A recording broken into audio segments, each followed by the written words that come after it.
नमस्कार, मैं ऋचा सिंह और आप देख रहे हैं सी न्यूज भारत। वक्त हो चुका है न्यूज बुलेटिन का।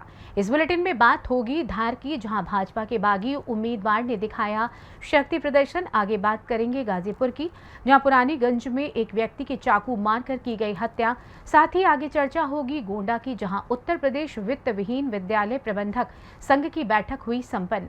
और भी तमाम खबरों पर आइए करते हैं विस्तार से चर्चा। धार विधानसभा इन दोनों बागी उम्मीदवार राजीव यादव एक्टिव मोड पर हैं। हालांकि उन्होंने भाजपा से उम्मीदवार को बदलने की कई बार आग्रह किया।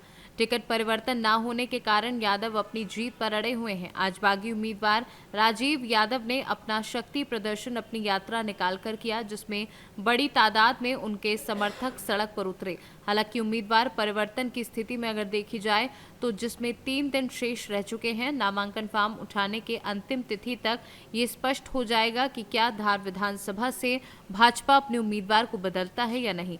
हालांकि पिछले 20 सालों का इतिहास उठाकर देखें तो भाजपा में इतनी बड़ी बगावत पहली बार देखी गई है। बहरहाल जो भी है, मगर जहां एक ओर कांग्रेस से भी बागी उम्मीदवार खड़े हैं, वहीं दूसरी ओर भाजपा से भी बागी उम्मीदवार हैं। ऐसा बताया जा रहा है कि दोनों तरफ बागी उम्मीदवार होने की वजह से आगामी विधानसभा के चुनाव में नतीजा भी आश्चर्यजनक होगा। धार से सी न्यूज संवाददाता प्रकाश जोशी की रिपोर्ट। खबर गाजीपुर जनपद से है, जहां आज सुबह थाना कासिमाबाद के बहादुरगंज चौकी क्षेत्र के अंतर्गत पुरानीगंज में एक व्यक्ति को चाकू मारकर हत्या कर दी गई थी, जिसकी सूचना पर पुलिस कप्तान ओमवीर सिंह द्वारा घटनास्थल पर जाकर स्थलीय निरीक्षण किया गया तथा वहां मौजूद लोगों से घटना के संबंध में जानकारी ली गई। वहीं अग्रिम विधायक कार्यवाही के लिए एसपी द्वारा कासिमाबाद प्रभारी निरीक्षक एवं संबंधित को निर्देशित किया गया। गाजीपुर से सी न्यूज संवाददाता रामू चौरसिया की रिपोर्ट। गोंडा नगर के बड़गांव स्थित उत्तर प्रदेश वित्त विहीन विद्यालय प्रबंधक संघ की एक महत्वपूर्ण बैठक जिला कार्यालय नेशनल पब्लिक स्कूल में प्रदेश उपाध्यक्ष जेएसपी मिश्रा की अध्यक्षता में संपन्न हुई। बैठक में वित्त विहीन विद्यालय के सेवक एसपी गुप्ता ने कहा कि सरकार आने वाले समय में नित्य नए कठोर नियम बनाकर वित्त विहीन स्कूलों का शोषण कर रही है और छोटे स्कूलों को समाप्त कर गरीब बच्चों को शिक्षा से वंचित कर रही है, जबकि शिक्षा और स्वास्थ्य सस्ता और सभी के लिए सुलभ होना चाहिए। फिर भी हमारे प्रदेश की सरकार वित्त विहीन स्कूलों के साथ सौतेला व्यवहार दोहन कर रही है और नित्य नए नए आदेश जारी किए जा रहे हैं। कठोर नियम बनाकर उनका शोषण किया जा रहा है, जिसे कतई बर्दाश्त नहीं किया जाएगा। इस पर सभी सदस्यों ने समर्थन किया और बैठक की कार्यवाही स्थगित की गई। बैठक में ऐश्वर्या प्रियदर्शी गुप्त, पंकज भारती, हनुमान प्रसाद जोशी, बुद्ध प्रकाश मौर्य, पवन पाठक, खेमचंद वर्मा, अमित वर्मा, वेद प्रकाश, मनोज कुमार श्रीवास्तव आदि लोग उपस्थित रहे। गोंडा से सी न्यूज संवाददाता कल्पराम त्रिपाठी की रिपोर्ट। पलामू जिले के पाटन प्रखंड के बीआरसीसी किशनपुर खेल मैदान के प्रांगण में प्रखंड इकाई आकलन सफल सेक्रेटरीट सहायक अध्यापक संघ का प्रखंड स्तरीय बैठक की गई। बैठक की अध्यक्षता जितेंद्र कुमार ने की। कार्यक्रम के मुख्य अतिथि के रूप में आकलन सफल सह प्रशिक्षित सहायक अध्यापक संघ के प्रदेश अध्यक्ष ऋषिकांत तिवारी उपस्थित हुए। वहीं बैठक का मुख्य उद्देश्य सरकार के द्वारा की गई वादों पर खरा न उतरने एवं सहायक अध्यापकों को वेतनमान को लेकर विशेष चर्चा की गई। वहीं बैठक के माध्यम से प्रखंड स्तरीय आकलन सफल सह प्रशिक्षित सहायक अध्यापक संघ की चुनाव प्रक्रिया प्रारंभ की गई। चुनाव निष्पक्ष रूप से किया गया। वहीं चुनाव के पश्चात सभी पदाधिकारियों को पदस्थापन प्रमाण पत्र व माल्यार्पण देकर सम्मानित किया गया। मौके पर भारी से भारी संख्या में सफल सहायक अध्यापक ट्रेड अध्यापक उपस्थित रहे। सफल सह प्रशिक्षित सहायक अध्यापक प्रखंड इकाई पाटन का चुनाव किया गया, जिसमें मुख्य रूप से प्रदेश अध्यक्ष श्री कांत तिवारी जी के उपस्थिति में चुनाव संपन्न हुआ। मुझे अध्यक्ष पद प्रखंड कमेटी का अध्यक्ष सर्वसम्मति से चुना गया है।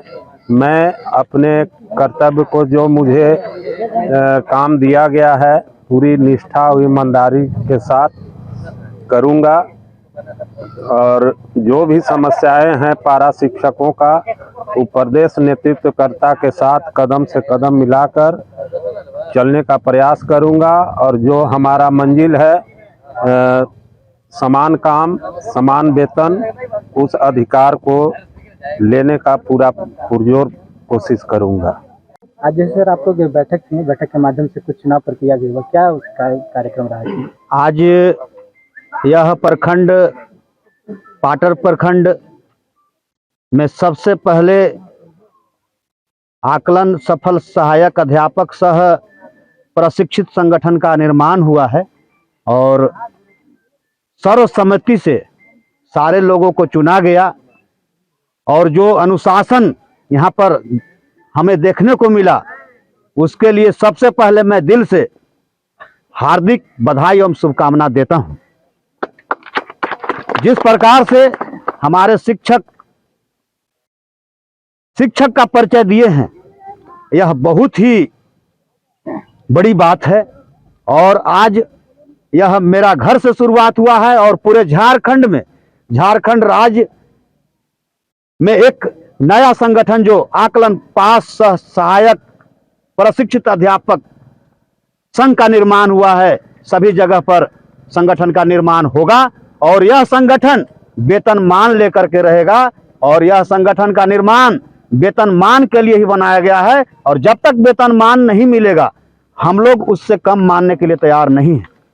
मतलब आप लोग सरकार से वेतन मांग को लेकर ये आप लोग बैठक कर रहे हैं? नहीं, हम लोग सबसे पहले संगठन का निर्माण किए हैं। आज सबसे प्रथम में पाटन प्रखंड का आकलन सफल सह प्रशिक्षित संघ का निर्माण हुआ है और उसके बाद सरकार से मैं मिलने का कार्य किया हूं और कर भी रहा हूं और अपना बात को सरकार तक पहुंचाने का कार्य करने के बाद यदि सरकार मेरी बात नहीं सुनती है तब उसके बाद हम अपने रणनीति के तहत सरकार से लड़ने का भी कार्य करूंगा और उस लड़ाई का तरीका भी हम लोग आज 20 वर्षों से जान रहे हैं। इसलिए सरकार को भी मैं सचेत करना चाहता हूं कि यदि आप कोई बात को बोलते हैं तो सोच समझ के बोला करें। यदि आप कोई घोषणा पत्र में कोई चीज लिखते हैं तो वह उसके बारे में आप सोचने का कार्य किए होंगे तभी जाकर के लिखे होंगे। इसलिए जितना जल्द से जल्द हो सके आकलन पास सहायक अध्यापक को अभी आप लोगों का मुख्य मांग अभी हम लोगों का मुख्य मांग है कि अभी सरकार के द्वारा एक बहुत बड़ी कार्य किया गया है जो कि पारा शिक्षक के ऊपर से ठप्पा को हटाया गया है। आकलन पास पारा शिक्षक किए हैं और सरकार के द्वारा विभागीय परीक्षा लिया गया है और हर एक जगह विभाग में चाहे वह कल्याण विभाग हो, स्वास्थ्य विभाग हो, चाहे वह किसी भी विभाग की बात हो, विभागीय परीक्षा लेकर के उन्हें आकलन प्रमोटेड किया गया है और उन्हें वेतनमान दिया गया है। इसी प्रकार से हमें झारखंड के तमाम आकलन पास सहायक अध्यापक को वेतनमान दिया जा सकता है, कहीं से कोई मामला इसमें नहीं फंसता है। इसलिए मैं सरकार को याद दिलाना चाहता हूं कि जो आप सारे चुनावी सभा में बोलने का काम किए हैं उस चीज को जल्द से जल्द लागू करने का कार्य करें, नहीं तो बाद होकर पारा शिक्षक अपना कार्य करेंगे, उसका जिम्मेवार सारी जिम्मेवारी झारखंड सरकार की होगी।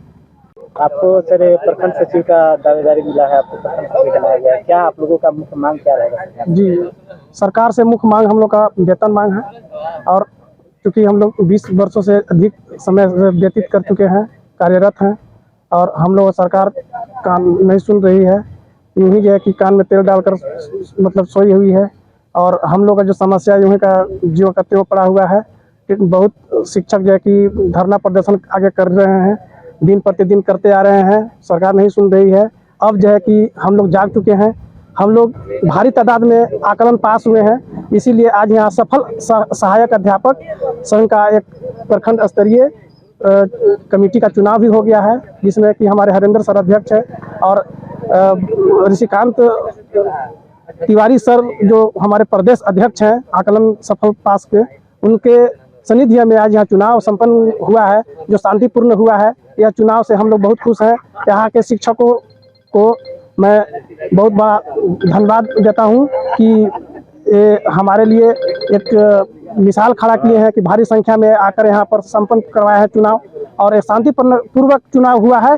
इसके लिए मैं सभी को बहुत बहुत धन्यवाद देता हूँ और साथ ही साथ मैं सरकार के जो नीति है, उस जो कूटनीति है, जो हमारे जो मांग है, मांग के प्रति जो है कि उनका कोई रुझान नहीं है। जब उनकी चुनावी मैनिफेस्टो में कहा गया था कि हम पारा शिक्षकों को वेतनमान देंगे, और अब 3 साल 4 साल बीतने को आ गया है, अभी तक हम लोगों का मांग का धरातल पर किसी कहीं नहीं दिखाई दे रहा है। इसलिए हम लोग एकजुट होकर सभी मिलजुल कर प्रखंड से लेकर जिला से लेकर राज्य स्तर पर हम लोग विकराल रूप उलगुलान करेंगे और सरकार को हम लोग अपना ताकत दिखाने का काम करेंगे। यदि वे शांतिपूर्वक हम लोग को बात को समझकर अगर दे देते हैं, अगर नहीं देंगे, हम लोग को मांग पूरा नहीं करेंगे, तो हम लोग एक ऐसा उलगुलान करेंगे कि